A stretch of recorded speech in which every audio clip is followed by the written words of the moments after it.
IVM.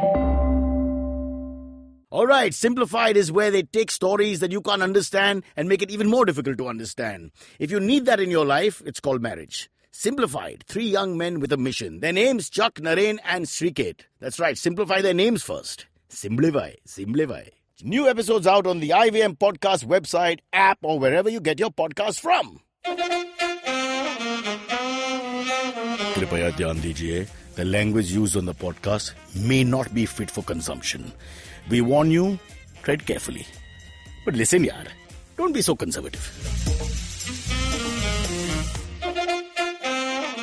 Yes, here on Cyrus Says, we have a very interesting personality coming up, Anand Neelakantan. But before we introduce him properly, which I will with a lot of fanfare and music, I have to quickly mention on my rant, discoveries of the day. Now, staying for 4.5 months here in lockdown like a domestic person myself, I've learned different things about life on a dining table. For example, I never knew that pepper, if you splash it really hard, a lot comes out and then you can't redo that. It's a bit like economic policy. It's very difficult to take it back once it's done. And I have now mastered how to remove pepper from a pepper ka jar without causing any major disturbances, because I've had too many accidents where lots of pepper covered my eggs or whatever I was putting the pepper on, and I wasn't able to undo that situation. So people, remember, your life starts with pepper and salt. Get that right, and it's a metaphor for the rest of your life. It's called Cyrus Says.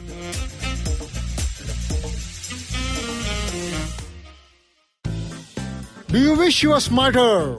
Well, so do we. But the next best thing? We could make you sound smarter. And to help you with this endeavor, we are Simplified, a podcast that attempts to break down the complex world around you with a little knowledge, a lot of poor jokes, and a ton of random trivia. Episodes out every Monday. On the IVM Podcast app or wherever you get your podcasts. See ya! And let us proudly introduce a very talented man, what we call an all-rounder in the arts, a man who has many, many different arrows in his quiver. Sorry, Anand, I fill up the entire show by talking and introducing the guest for half an hour, and then the interview is only 20 minutes. It's better, no? Anand Neelakantan is on our podcast. He needs no introduction. If you follow one of the greatest, if not the biggest film in Indian history, the Bahubali series, is now attached to the prequel. Yes, as you know, in India, if something is good, we have to make more and more of it. That's our law. We'll ask him those hard Arnab Goswami questions without upsetting him at all. Also, just want to tell everybody, not everybody knows, he's also a fantastic cartoonist. He writes columns in many papers. He's trilingual almost. I don't think he's stuck in just Malayalam and English. He can probably write in 32 languages. We'll find out more about him. But first, Anand, after this half an hour welcome, you can now finally hear your own voice. Welcome to our podcast. Thank you. It has been a pleasure. Right from my childhood, I have seen you. I have enjoyed your shows in the TV and all. So it's a fan moment for me. Thank you very much. Anand, oh my God. Again, the artist is younger than me. This is just very painful. Very, very painful. Not only is he younger, he's more successful, makes more money, and has a full shock of hair on his head.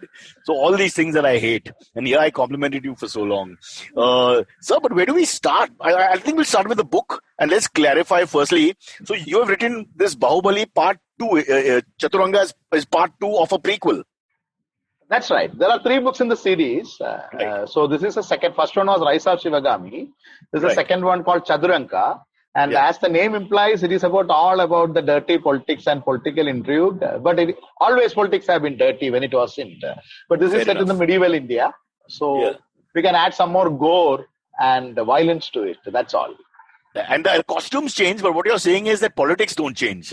Only costumes change. Only costumes and eras change. Mustaches are longer and physiques are better. But other than that, it's the same intrigue and deceit, dishonesty, corruption, and the game of power, I suppose. But so what is this dealing with? I was trying to read the synopsis. It's a little complicated for my small brain. So Chaturanga itself is beyond politics. What is the actual plot? See, what I did was I took this is an official prequel. So Rajamouli sir had called me. Rajamouli is the director of Bahubali. So he had called me and he had asked me to write a backstory for all characters. Right. So what I have done is I have taken this, the great Kattappa. So I was one of the few people who knew why Kattappa killed Bahubali. So why? Can you say that? The entire country was, now you all know, no? You saw the second film, hopefully. Fair enough. Bahubali 2. So at that time, I was only one of the few who knew why Kattappa killed Bahubali. So I had gone to their childhood 30 years back, and I cooked up a lot of stories. That's what I do. I tell a lot of lies. That's why you are a writer. No? And that's why you're on the podcast. If you're dishonest, we find you, we catch you, and we keep you forever. Yeah. So it is about how Shivagami, that is the queen mother in that Ramya Krishnan played, no, the iconic thing in the Bahubali. So I reconstructed her childhood, how she rose from a traitor's daughter to become the queen of Mahishmati, and what all happened in the 30 years. So it's the dirty politics, a woman in the man's world. Trying to make a dominant woman in the man's world. A dominant woman in the man. She has to make it up. She has to be dominant. She has to be another Jayalalitha or Mamata. Exactly, Anand. I think you're spot on. That's a very interesting analogy. In chauvinistic Indian politics, male-dominated Indian society, even 2020, the females who rise to the top are ferocious and more powerful than any man. Because they have to deal with. Am I right to say this? You have to deal with. Yeah. It's like that. That was Indira Gandhi, no? That she was called the only man in her cabinet. Sorry, it sounded funny. I'm sorry. Yeah, it's spot on again. Amma, for that matter, everybody was in complete fear of her, and nothing can be more male dominated than Tamil politics. Tamil politics. Yeah. So that's what. So these Shivagami is modeled on so many of these historical characters. I told it in many interviews also. She has been, I modeled her because I'm a great history buff and of course mythology buff. My first book, you might be. Where does one end and the other begin? That's the other blue question we have to ask. India never ends. India, everything merges. We are still living in Mahabharata and Ramayana era. Only costumes change. So fair enough. So what you're saying is that there is no honest or dishonest answer when it comes to history and mythology. There are many different perspectives. There are only convenient answers. Superb. Are you a lawyer as well? No. One liar is enough for me. How many hats I should wear as a liar? Yeah, maybe a politician, a lawyer, writer, all are liars. Yeah, but you're ready for as you mentioned, the superimposed trade that will come forward after that, politician and lawyer, because the creativity, whether it's honest or dishonest, is 100% the main cheese in all this. Coming back to the entire prequels, so just explain to us, I'm a little confused. You have written in the series, what all have you written? I have written, the film is not mine. I wish it was, but the book is mine. Book is entirely mine. Right. A Netflix series is coming on this, based on the book. So, see, what happened, what Rajamouli sir felt is Rajamouli is doing the Netflix series as well, sorry to interrupt. No, it is his world. Their company is doing. It is their world. Okay, so it's not some new people, okay. Yeah. Because these are all young people. No, Ramya Krishnan cannot play a 16-year-old now. That's why I'm coming to my next question. Anand, you're not letting me finish. My next question is, if it's a new series with new people, there's obviously some role for me. I mean, there's so many characters in a Bahubali. If you don't make it into a Bahubali sequel, you're really a nobody. I mean, there's so many side characters. I mean, millions. Can't you give me one? I think I will have to write one for you specifically. You cannot be on whatever I have written already. Yeah, please write. Come on, you've lied enough. Lie a little more, yaar. And listen, I have to tell you, I met Rajamouli once in a Bangalore airport many years ago. I think after Bahubali 1. And somebody said, this is the famous, Rajamouli, and a couple of big shots were with him and all. So I went and said hello. And I said the same thing to him. I said, sir, can you give me a role in your next, this thing? Because it was a big blockbuster by then. And he did exactly what he did. He just kept laughing. I mean, it's the most insulting thing because in his mind, he was thinking, what a stupid idea. He just laughed and laughed. He just walked off. It's a bit sad, that story. Yeah, sorry. So let's get back to your thing. So the 3 books which make up the prequel are yours. Right. Third one will be coming soon. The second is this. You have the idea in your head for the third one, or third I have already written actually. Only climax 10% I kept it so that I can get the feedback of this and then change it accordingly. So you'll wait to see if BJP retains power and then accordingly you will write the climax. You are I mean, fiction, as you mentioned in the beginning, when it mirrors non-fiction or reality of life is even better, isn't it? I mean, it's very easy for people to put characters. No, I am not somebody who has shied away from writing what I meant. My first book was Ravana's Ramayana and second was Duryodhana's Mahabharata. Yeah. Then I followed with Bali, Sugriva and Tara. So apart from Bahubali thing, that is what I had done. So I used to write from all sides. For TV, I wrote Siya Ke Ram, Mahabali Hanuman, the Bhakti kind of thing. And in book, I wrote from the other side, from Ravan as the hero, Duryodhana as the hero. So you challenged a lot of the actual facts from what. It's not as a challenge, actually. It is fun writing about Ravan. When you talk about Ravan's Ramayan, does anything change in terms of detail? Does he win the war, for example? Anything changes? No, I'm not daring enough to do that much because Ravan has not paid me to make him win. Right. So he loses as such. But otherwise, how you see it from his side, the entire perspective changes. Anything is like that. She left willingly, things like that. Am I right? No, I use the folk versions a lot. In the South Indian versions, Sita is the daughter of Ravan. So it gives an entirely different perspective for Ravan. My God. So then just quickly, I don't want to digress too much and I'm so scared of taking on mythology with the present government. But Ram then comes to find her? How does Ram doesn't know she is it's a very folkish version and even Jain version of Ramayana. There are 300, 400 versions of Ramayana. Some of them talk about Sita being the daughter of Ravan, in which Ram doesn't know it. So he comes to get his wife. So from one perspective, this man has taken his wife. From other perspective, he has taken his daughter. So it's a clash of ideas and civilization. So I have written it like that. Okay, I don't want to. Ravan is a very fascinating character. No, he's the only man who can sing a group song alone. Oh, good. You got the government back on your side with that last remark. But so just to one last, I don't want to go on about it. So, but Ravan is a noble personality. Is it fair to say that he's like a noble personality who's protecting his daughter and a very wise man? I think that even conventional Ramayana concedes that. I have not gone into that. He is as noble and as evil as anyone could be. So he is both. He's a very great man. I want to clean your feet with oil because you are so good at making sure that you've not taken a position that you are like the ultimate politician. This is fantastic. Yeah. All right. We won't harp on that anymore. Let's move on. There's so much to talk about. So obviously Bahubali and all, I mean, that's bigger than anything else. I'm sure you're going to be bored answering questions all your life about the same subject because it's never going to leave you. Let's talk about the other facets of your personality quickly. And then I want to go back to how you came here, your journey. You're a journalist. No, I'm not a journalist. But you write columns. I write columns. Okay. But I draw cartoons, but I'm not a cartoonist. What the hell does that mean? It's like I go for shopping, but I'm not a shopper. When you go for shopping, then only you are a shopper. You don't tell your profession is a shopper, no? Hopefully so you get a temporary card saying journalist for 1 hour. It's like that. No, so tell us honestly, because you write also in Malayalam, you write in English, you write in other languages apparently? Hindi a bit, but not much. I'm not very fluent in Hindi. Some Sanskrit I know. Tamil, Kannada I know a bit. I think that's almost like arrogance. That's beautiful. Hindi I'm not fluent in, but I know Sanskrit, which is the father of Hindi. No, what I'm telling is I don't know any of this thing properly. Everything is bit I know. That's all. Yeah. But that is enough to make a living here. Right. That's more than enough. But please, I'm not going to force you to answer these questions. I just want to find out because I haven't read the columns. And when we are given biodata and because Bahubali is, dwarfing all the other achievements, I just want to know, so what is it, like satire? It seems from your conversation that there's a little bit of satirical view. No, it is a rant actually. I rant about whatever is wrong about the country. I love rants, huh? So it's just a rant basically. And really? It is sometimes books I cannot preach. Story you cannot preach. It's a very bad form of writing. So I preach in the columns. But isn't that something?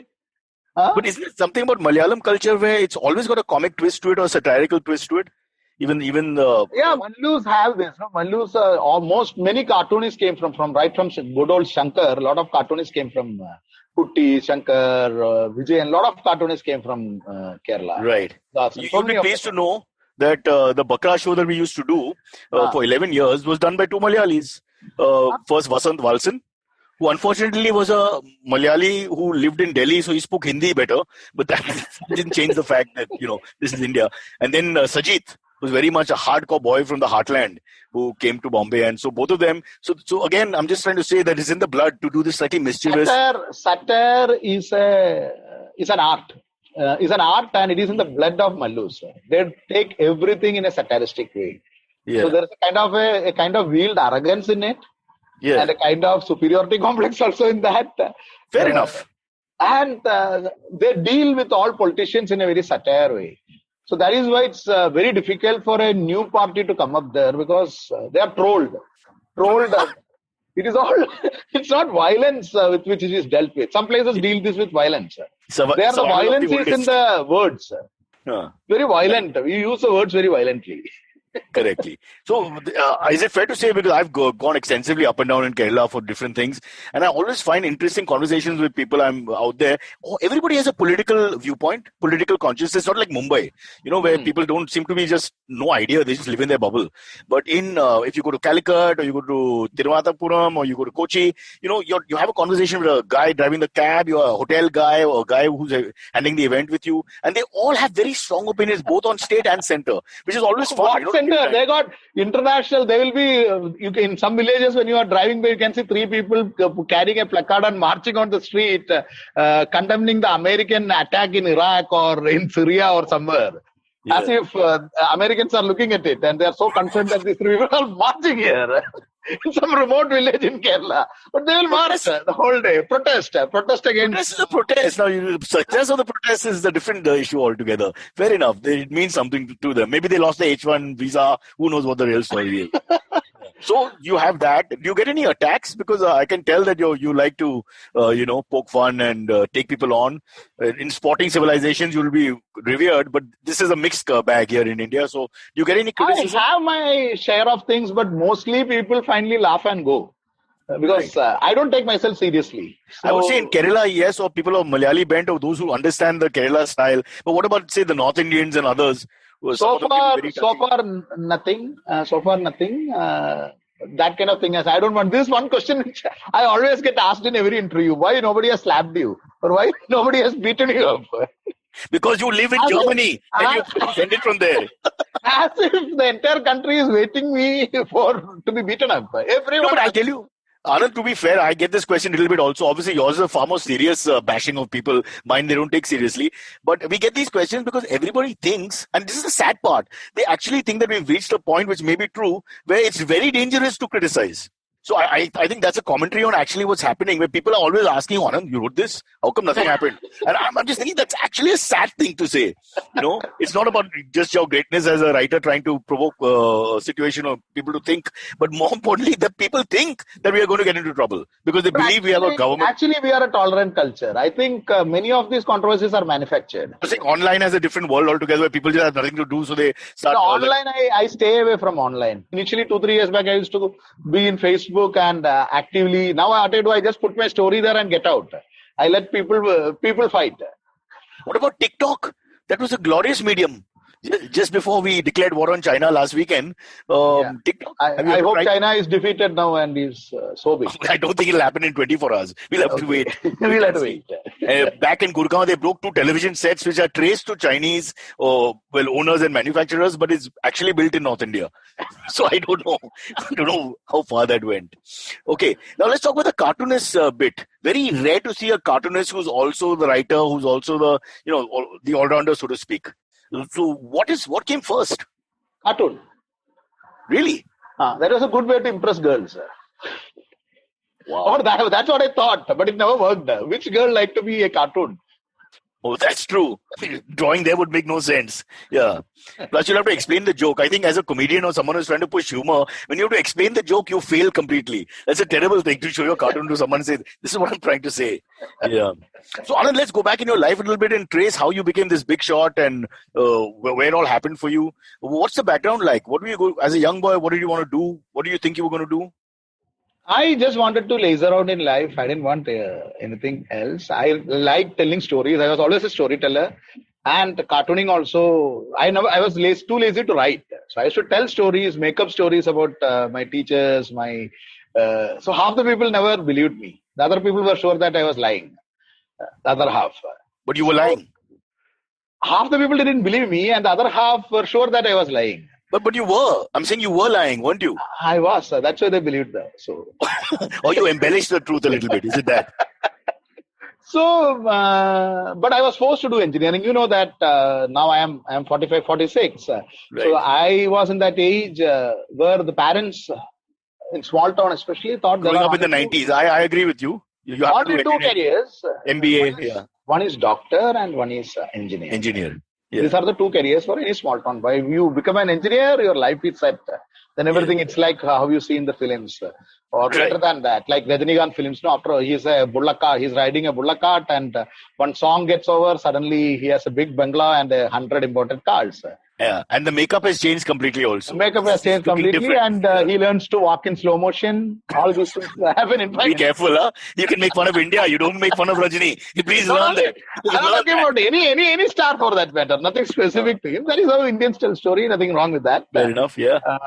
So it's we sell a dream, no? So this dream was sold to me, and I was forced to take engineering, and it was very good. The only thing is that I hate maths. I flunked maths many times. So How can you be an engineer who hates maths?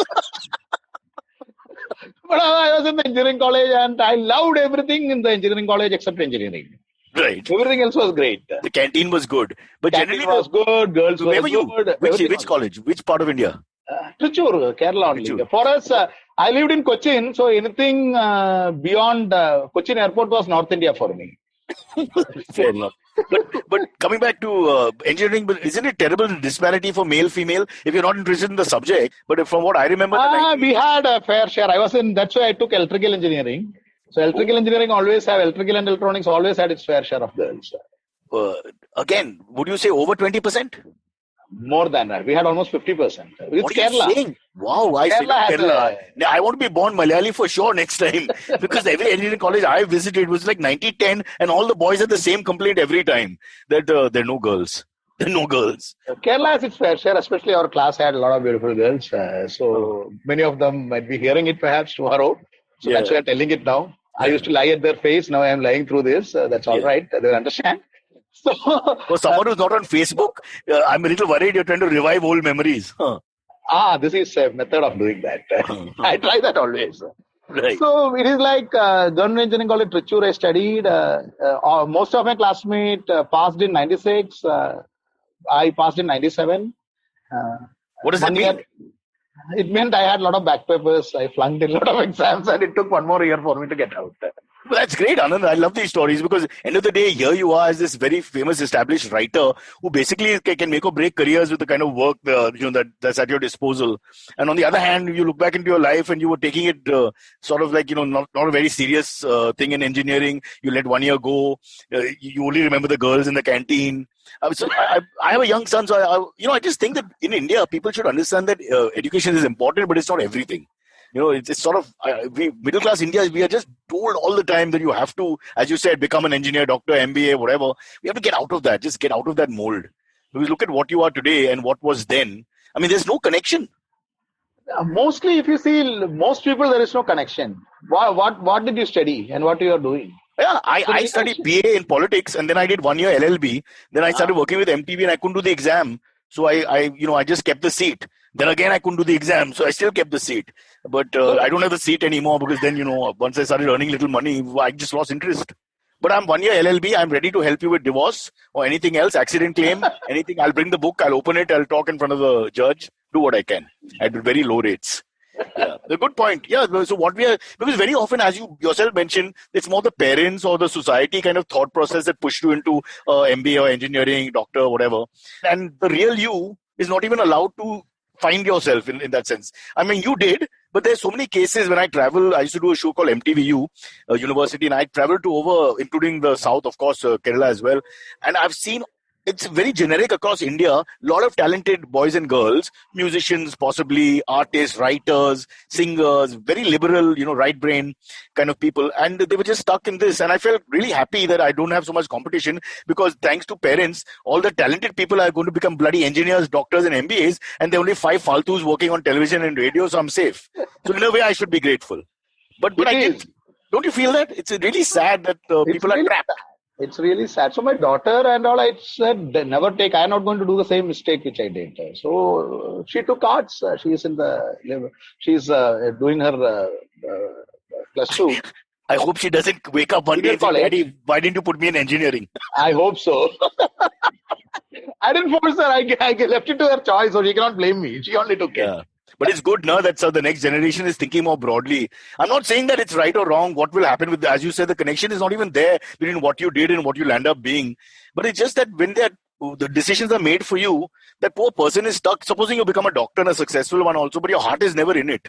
I mean, that's so sad at the end of the day. And the guy actually could have been a great singer, perhaps, and I've actually seen something like that. So I think that's like a tragedy, really. So many people are roaming around like that. So many people in and around. You can see a lot of talented people. And as you said, we have to thank the stars that these people are not come to our profession, actually. Yes, and they're stuck really. there. Their parents are keeping them back, actually. Thank you. I'm going to hug those parents when I meet them to keep my Prime Minister happy.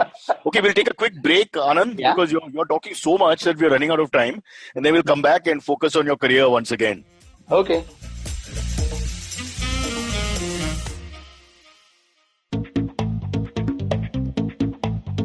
Advertising is dead. Yep, you heard me right. Advertising is dead. We're all in the content business now. Let's not call it news, TV, radio, etc., etc. It's all content, and we're in the middle of this weirdly exciting phase where all the borders and lines that have been drawn over decades has been swept away by this lovely thing called the internet. We're a show where we don't dwell on just the stuff that is now, but rather the wider stuff about advertising, media, content, and the whole goddamn circus surrounding it. Tune in every Tuesday for our weekly unboxing of the mystery box we used to call advertising. I'm Varun Dugirala, co-founder and content chief at The Glitch, and this is my new podcast, Advertising is Dead. Anand, we're back. This is the break. Oh, okay. I never had such a short break. Yeah, I know. I regret to tell you, because of lockdown, situation being so bad in recession, our breaks are as short as the show. But no, jokes about Anand. So very interesting. Now the crux of your entire trying to understand the biopic of you. You're in engineering. How did that jump happen to where you become today? Was there a moment? Did you start writing columns? What was the next step to take you away? No. I did everything what my parents wanted to do. I grew up that you cannot avoid. You have to grow up someday. So I grew up and did my engineering, passed it with a lot of difficulty. 2-3 years, like any typical Mallu, I roamed around outside Kerala in Delhi, trying to learn Hindi, hacking, door-to-door selling of Tava. Every typical Mallu doesn't roam around Delhi trying to learn Hindi. You're the first one. My good pal Vasant Valsar was born in bloody Delhi, so he has stuck there. Huh? No, they have this tendency to run out of Kerala. No, Kerala is a place only good in nostalgia. Right. You live somewhere else and talk, oh, what a great place it is. None of the Mallus wants to be there. They want to get out. Can I use that line? That's a beautiful line. Actually, it applies to many of, I don't think you can restrict it to Kerala or Malayalis. I think a lot of Indians do this, the love for the motherland, but from some other place where they happily left the bloody motherland. Yeah. They really weren't happy there. The irony is fabulous. I'm going to borrow that line, Anand, if you don't mind. So then you went to Delhi? So I went to Delhi. I roamed around. I thought I'll do civil service like any small town boy. I flunked it as usual. I didn't get through. But I got 90% of the things which I had done have ended up in flop. So that's wonderful, actually. So I did this door-to-door selling also of Tava. So I learned Hindi by heart. Wow. So you actually did the salesman-giri? I did salesman-giri, because I was not getting with my engineering knowledge. Nobody who loves their company or factory are going to employ me as an engineer. Thank God you didn't build the bridges in Mumbai, which are falling all the time. Or did you? One of the surprises. The only guy who was ready to employ me was a door-to-door company, the door-to-door marketing. Wow. Company. So what did you sell? What kind of products? Tava. Oh. Tava I used to sell. So this guy taught me Hindi. Still, even after 22-24 years, I remember that. Bhai ji, bahan ji, ek tawa hai. Iska कीमत है 100 रुपया. आप एक ले ले तो हम आपको देंगे एक मुफ्त. हमारा कंपनी दे रहा है प्रचारार्थ एक तवा मुफ्त, some shit like that. So, wow. But you realize this could be your political slogan, because if you're giving a tawa for $100 today in 2020, they'll vote you in. Mr. Kejriwal has won Delhi on the basis of all that. Yeah, so that's what many of my friends tell that. You lie so well that you should one day become some minister or something. You do realize, Anand, these are compliments, huh? There's no irony here. These are actual compliments. This is like how the public thinks. One more thing I realized. I realized I have very thick skin, because when I used to do this in Delhi, I used to knock only in the old Delhi, the slums are there, those areas only, there only, otherwise the watchman won't let you in. So there only you can roam around with this bag and a tie. In the 45-degree heat of Delhi, I had a tie and a bag. Then I will knock some doors, some lady or gentleman will open, and immediately I will go my tirade, Bhai ji, bahan ji. Whether it is Bhai, bahan, I don't care. I didn't know the difference also. I used to raise this tawa And they will stare at me. Sometimes they will talk something I won't understand at that time. So I'll smile. The moment they have to catch breath, when they are giving Khalia, they have to. Correct. Oh, yeah. But now, later only I understood what they were talking. They were talking about my ancestors and all. At that time, I didn't know. Hey, listen, I have a lot of Mallu friends. Nobody abuses better than Mallus in Malayali when it comes to abusing your ancestors. You can't keep up because their math brain is so good, yaar. Kuben's 23rd grandfather below. So when they talk, when they stop, in their to take breath in between their abuse, I'll start again Bhaiji, Bahenji from the beginning because otherwise I'll forget with the same tummies and poise and all. Huh? Same poise. So then they start laughing. Then I used to sell. So I was a bestseller at that time. Even Tawa also. I lived for 6 months, almost 5 months. I lived with that. Earning 5. As in the earnings were good enough for you to live. 5 rupees per tawa. I used to sell 100 to 120 tawas a day. Not bad. What are you saying? I was a good salesman because I didn't know what they were talking. No. That's more than most writers. Yeah, that's true. So there was no criticism because you have there was no criticism. Whatever they say, I'll smile and start with it. He prepared you for the columns to come. Prepared you for the columns and the books later. But listen, you're being modest. 120. I was just thinking 120 tawas per day. That, I mean, in today's day and today's rates, it'll be a decent living. I don't know how much. It was quite decent living. Actually, I was making, when you compare it to money terms, perhaps I was making more than as an author. If you compare it. Yeah. Today, that rate will be more than most authors are making today. Most authors are making. Yeah. Plus, you get the respect of someone smiling and appreciating you from time to time in between the gullies. But one caveat, you should not know the language. If you know the language, then you become angry. You know what they are abusing. Correct. Now you don't know anything. No, you're just smiling. No, Anand, I think what you're saying is that you should know little language because you have to initiate the conversation. Then you should not know what else to say. I am by heart. I have written it in Malayalam and I by heart. So if they were abusing you, your reply will be the same thing. Same thing. I'll repeat the same thing. Bhaiji, Bahenji. Hey, you must have won a lot of people over here who were trying to get rid of you because you have only one standard 4 lines for every situation. It's like some comic character in some movie or something. You can put it actually somewhere. I think something similar in my class because when you had Marathi as a subject, we didn't used to take it seriously in the 80s, all these upmarket schools. So we used to write the same answer for every answer. The same thing. You'd learn one answer and all answers. Maji Aicha now, Olivia Ahed. And the same answer for everything. The teachers used to get really angry, but they couldn't fail us in those days for third language or whatever. We used to just, wow, what a story, yeah. Did you ever think you'd become this big guy with such an influence over Indian culture, so to speak, with the Bahubali and this and that? I mean, you're selling door to door somewhere in the oppressive Delhi, hate in old Delhi, with due respect to not the most wealthy personnel. And then did you ever have any idea that your life will change and you'll do all this? I'm a dreamer. So I always, whatever I do, I still keep dreaming. I'll do bigger things. Now the dream is I will take it to the Hollywood. I will make it big. I'll make the world listen to Indian stories. So this is my dream. Some big films are also coming now, which I am writing the script. Are you hinting that there is already offers for international projects? It is. That's right. Wow. Excellent. But you will not share anything more. As of now, I have an NDA signed and all. No, so I don't want to lose that contract, but soon. From this unconventional engineer with a backpack in the oppressive Delhi heat, going bhayo behno, meri baat suno, whatever the line was, you've come a long way to this guy who signs NDA and won't tell us anything. But wow, very interesting. I think. So the first line I wrote before I started, it all started from the middle class frustration. You have achieved everything what a middle class wants. You have got a job, you have a government job in Indian Oil Corporation, and then you are married, the one you wanted, you have 2 beautiful kids. What are you supposed to do with life? You have made a house, a small house, you have a car. A middle class dream is over by the age of 30. You're asking the reverse existential question now, which I always think is the worst one. People only think about the worst one. But success is worse because suddenly you're out of ideas because you've done everything. Kids are there, wife is there, job is there. You're right. At 30, you don't know what to do with your life. At 22, you were struggling for food. At 30, you are done. This is a typical middle class story. Nothing special about it. Most of the Indian middle class reach here. By 30, you reach here. Then it is just mere existence. Do the same thing. Then once the kids grow up, all your frustration you put on them and try to make them what you couldn't. and talk about your good old days when you used to swim rivers to reach schools and all those bullshit stories. That's what all parents do. Yes. Why don't you do stand-up comedy? You're so funny.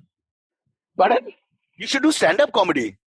Exactly the way you're talking to me right now. It's hilarious. Yeah.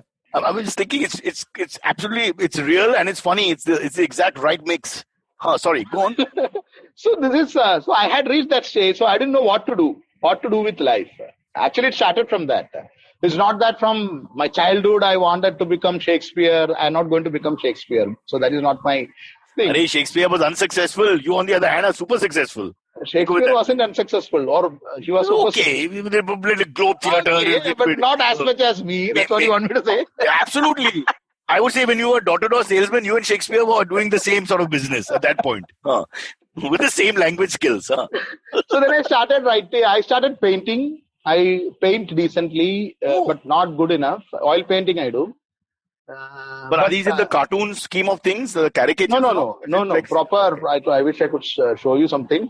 I used to paint something and all, but then what happened? Nobody was buying my paintings. I was thinking, why should I do something for free? It was a stupid thought. But I thought, initially when I was starting painting, I start with all big ambitions. Right. So I thought I will become the next Picasso or Raja Ravi Verma or something. But nobody was buying the painting. They will say, nice. That's all. Who wants nice? We want money. That is more nice. Right. So I stopped. I restarted doing cartoon. So I used to get 25 rupees per cartoon, 50 rupees per cartoon. I thought, no, this is not the thing I want to do again. So I started writing in Malayalam. So I started writing satire stories in Malayalam. Satire kind of. But the problem with writing satire story in Malayalam is everybody has an opinion on it. Everybody is a satirist. So what is the big deal? You don't stand out on that. Correct. So, but my payment became better. 150 rupees per story, 200 rupees per story. 15 years back, story I was getting. So I thought, no, I will write in English. So English is not a language which I am very comfortable with. I didn't speak English. What are you thinking? Your thoughts? I think in Malayalam. I think in Malayalam, and I speak all languages in Malayalam. Okay. Enough. I can't believe anyone thinks in more than one. Thinking is in one language. Those who are good enough, proficient, can try other languages to write in. Then? So Malayalam, so I decided I will write it in English. Then I decided I will start with Ravan. Because this was such a fascinating character. Not just because he could sing group song with alone. But otherwise also he was such a fascinating character. And I think Anand Neelakantan doesn't want to do anything that is done before. So if you do Ravan, it has to be some other option and perspective. It had to be from some other perspective. Correct. So it all started, initially I thought I'll write a funny story. I used to think if this is a door, how will he come? He can walk in only sidewise. 10 heads, all those stuff. How will he can only lie on his back. He cannot lie on his side because he's like a plant. Nobody thinks about that. Yeah.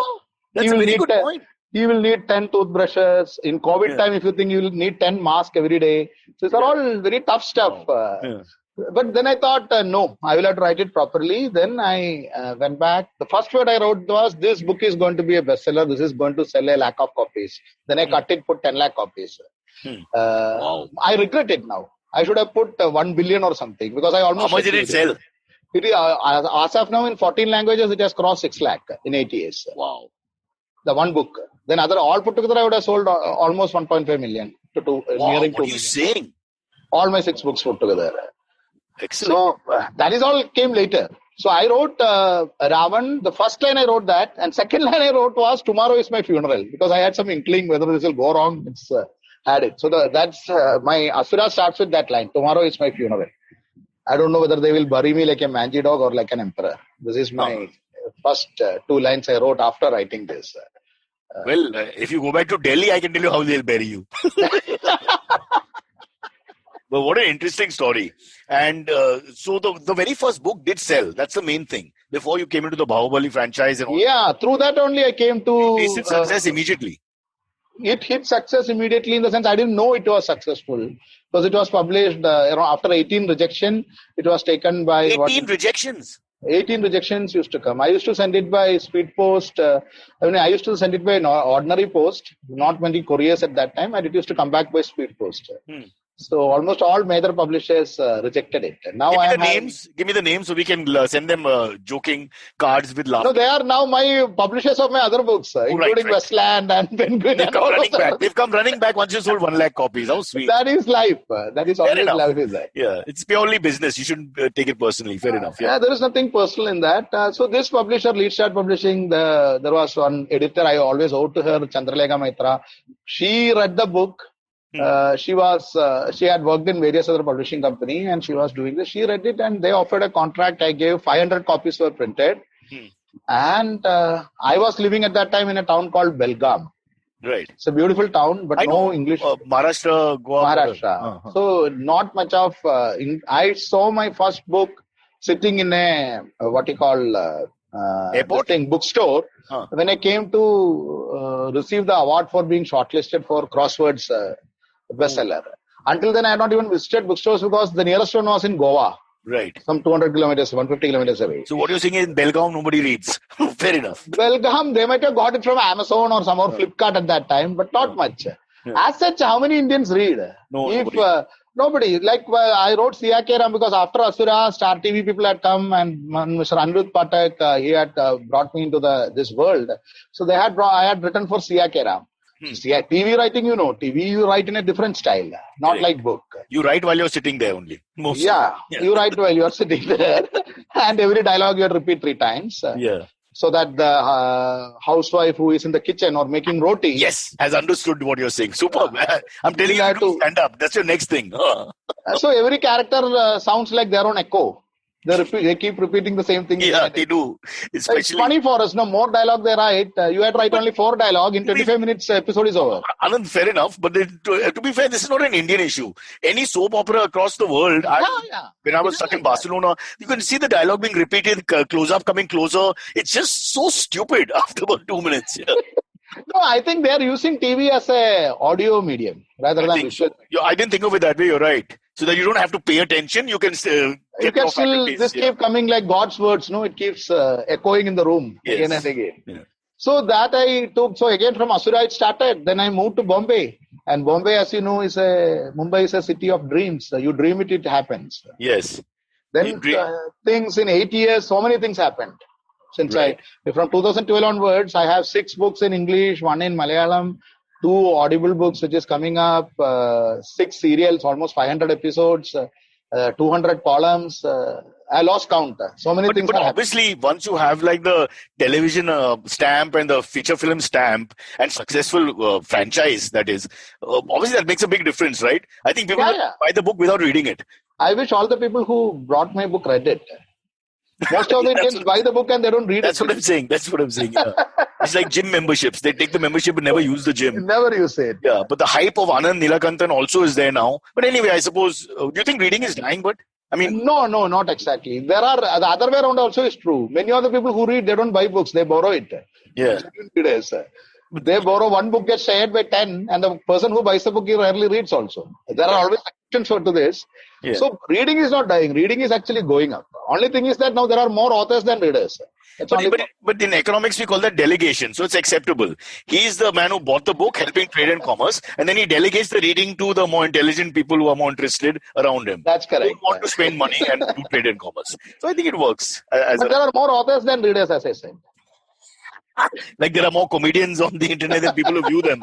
It's just ridiculous. Everybody now when people say I want to be a VJ, I want to be a comedian, I'm like, actually stop it. It's almost as bad as engineers and doctors in the 90s. We don't want to hear anymore. Right. Okay, Anand, we're running out of time. We want to do the AMAs quickly, where we get some questions that come in. Will you stay with us for 5 minutes more? I don't have any other job. I'll sit here. All my writing gets over by 7 o'clock in the morning. What time After to that, start? 4 to 7 is my writing time. Then I laze around, go here and there, lie down, sleep, do whatever I want. Wow. But I think a lot of authors, I've noticed, they do write early morning. Is there a reason for that? Because the rest of the world is sleeping. There is nobody there. Correct. What about noise cancelling headphones? That's how marriages survive in the West. Here we know we have learned the art of noise cancellation without the headphones. Save the money, get up early. Desi way. Correct. Can you do that dialogue one last time about the tawa? Please. And then we'll go to AMAs. भाई जी बहन जी एक तवा है इसका कीमत है 100 रुपया हमारा company 50,000 आपको दे रहे हैं एक ले ले तो एक मुफ्त Wow. You So can 2 talk for 1, anything. huh? 2 for 1. Ek le lo, ek muft. If wait no. So you're giving 2 for the price You're of 1? asking me a question, then I'll have to start again. Bhaiji doesn't. But they would ask you. So then I'll answer this. I only this answer, one answer. Oh, right.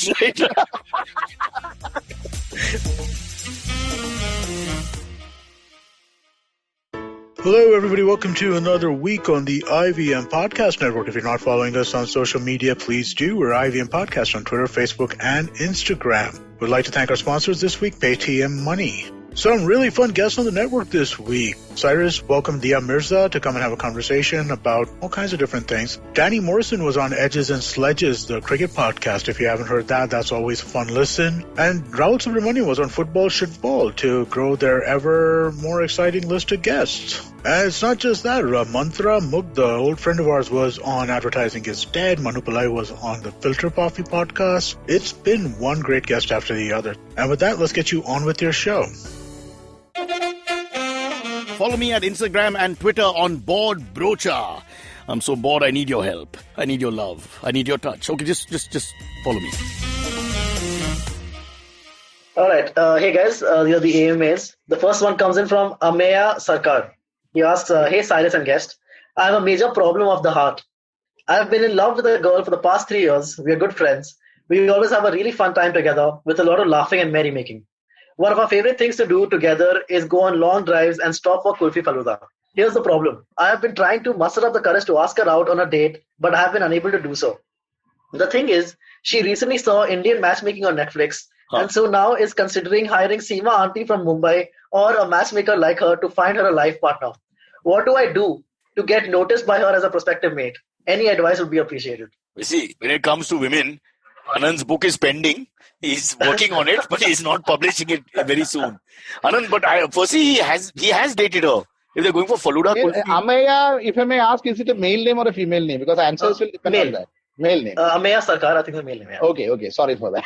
That's right. No, but you're right. These are important points. It's 5377.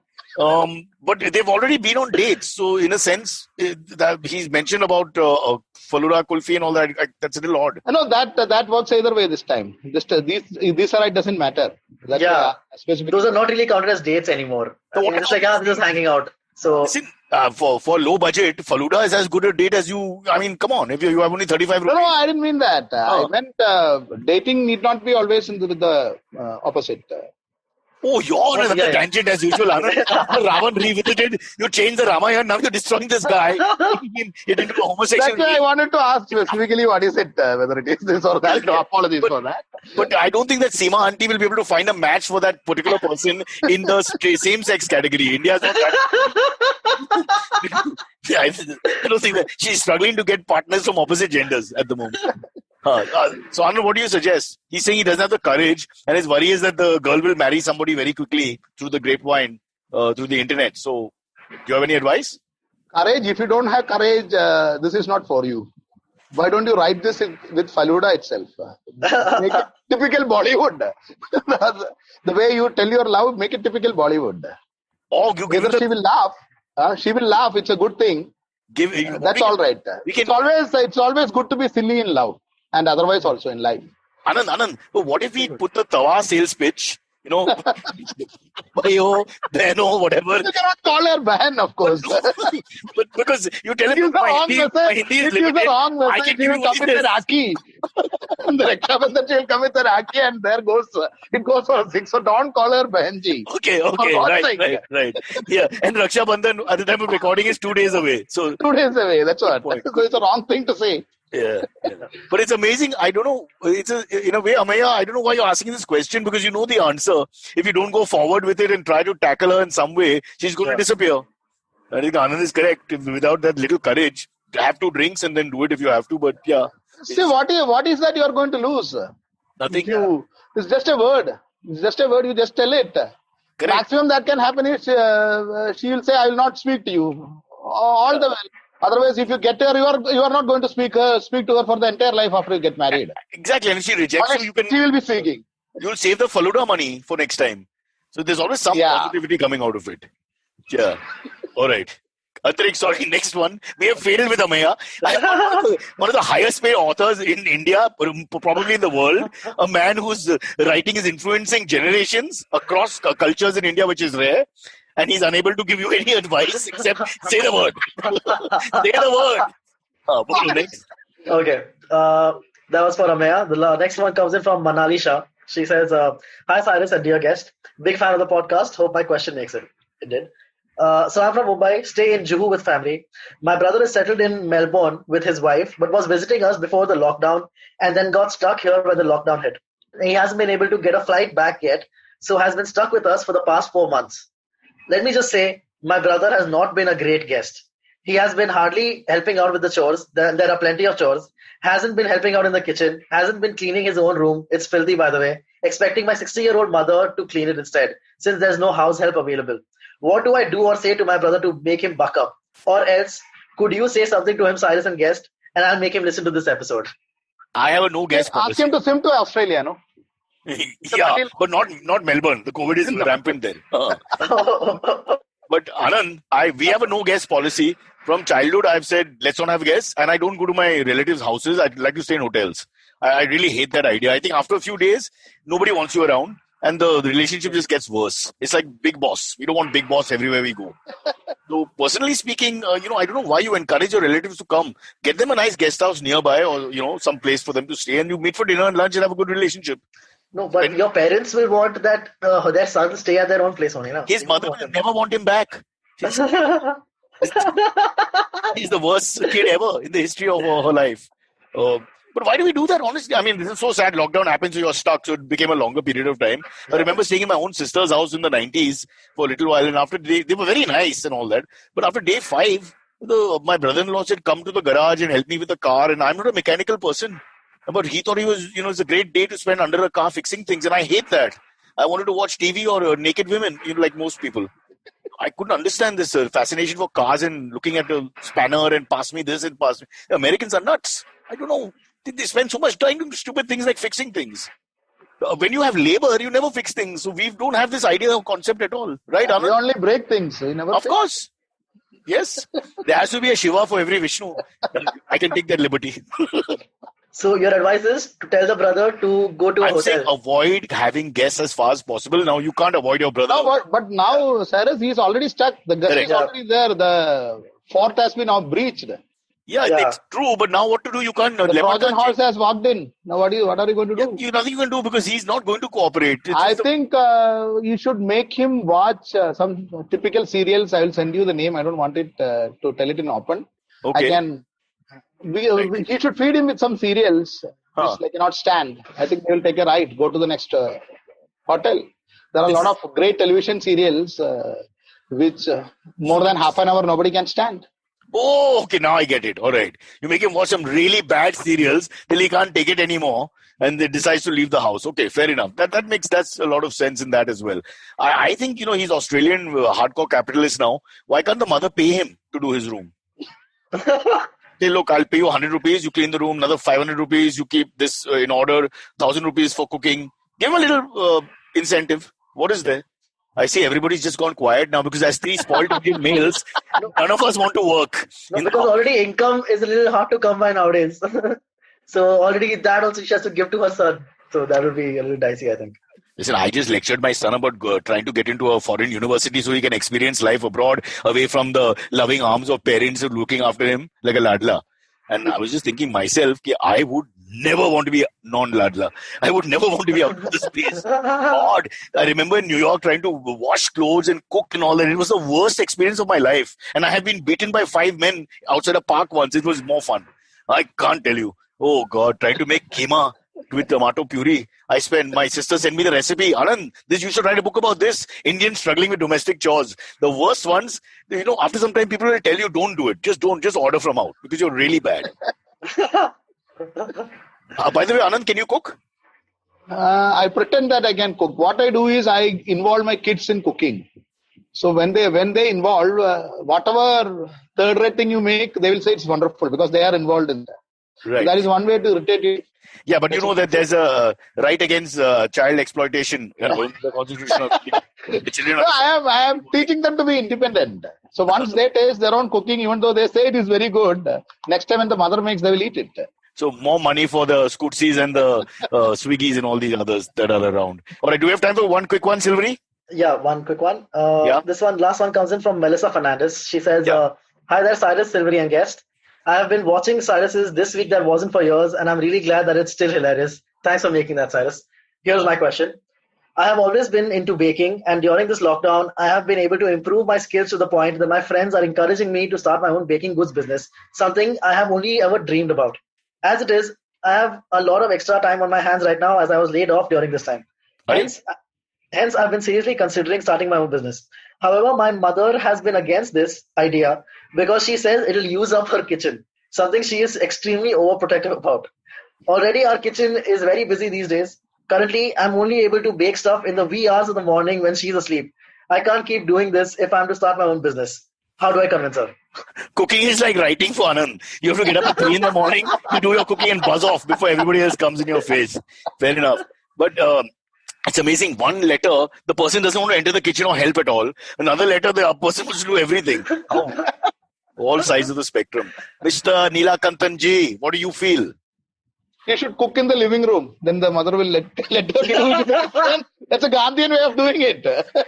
This is sort of a protest. I like that. Yeah. Yeah.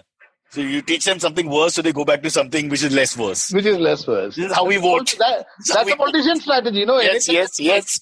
I bow to you, sir, in your wisdom. I do bow to you. Fabulous. Yeah. Silvery, do you have another practical suggestion? It's a bit sad because if she's lost her job, honestly, then she needs to do something because... no, what you said is right. She should start early in the morning and do it. And once success comes, then until you are successful, whatever you are doing is crazy. That's true. Once you do the same thing and become successful, everything, say, what a genius. He thought differently. Yes, the difference is only that. So she has to stick on to that until the success comes. She has to wake up in the 3 in the morning, and clean the kitchen before her mother wakes up and do the baking, earn money and show to the mother. And I bet in another 3 or 4 months, her mother will be also waking at 3 o'clock in the kitchen, not to stop her, but to help her. Or she can employ her mother and she can sleep because the money will be good enough. That's the next step. Yeah, that's the next step. Keep everybody happy. Wow. But it's a bit sad that if she's lost her job, that the mother is not being supportive in that sense. I find that really odd. Maybe we've not understood the question properly because Silvery has a hard Punjabi accent which I couldn't pick up. But yeah, it's a bit sad. And I think one don't want to preach, but Anand, please correct me if I'm wrong. But sometimes people say, from failure comes success and all that. But actually, life is just full of failure. No? Isn't success like a rare thing? Success is a rare thing, but you make most of it. No, you have to beat your own drum and you make most of it. Yeah, so, losing the job and all, I think you should just accept that all will happen for sure. And it's just... These things are going to happen to anyone at any time. I'm not frightening anyone, but this is possibility in life. Right. But, so many... I think it's not being preachy. All of us have gone through that. If you have not gone through these kind of things, then it is sad because one day or other you will face it. Everybody will face it. My point, Anand, is that we take too much pressure on success and failure. Well, we should try and not focus on it at all, beyond a point. It's a natural process like day and night. It's as simple as that. If you keep tense that the sun won't come up tomorrow morning, you are wrong. It is going to come up and it is going to go down in the evening. It's a cycle. Right. And also your daughter. I mean, you should not be gender biased. She should also come back up. Sorry. I'm not talking about that son. I apologize. Yeah. Okay. Anand, it's been a pleasure talking to you. Silvery, you also. Really fabulous. Thank you. Keeping alive that fabulous tradition, the Malayali tradition of satire and biting wit. And I hope I've understood a lot of your irony. I'll have to rewatch the episode to see how much I didn't get. I think you'll be laughing about that yourself later with the rum and coke, I suppose, in the evening. Anyway, cheers. Thank you. All the best. Thank you very much. And it's Cyrus Says saying bye-bye. Okay, catch us on any of the podcasting apps. Please, we beg you. We need you. Send us your questions on Twitter on Cyrus Says In. Or you can email us, even if you're not female, on whatcyrussays@gmail.com.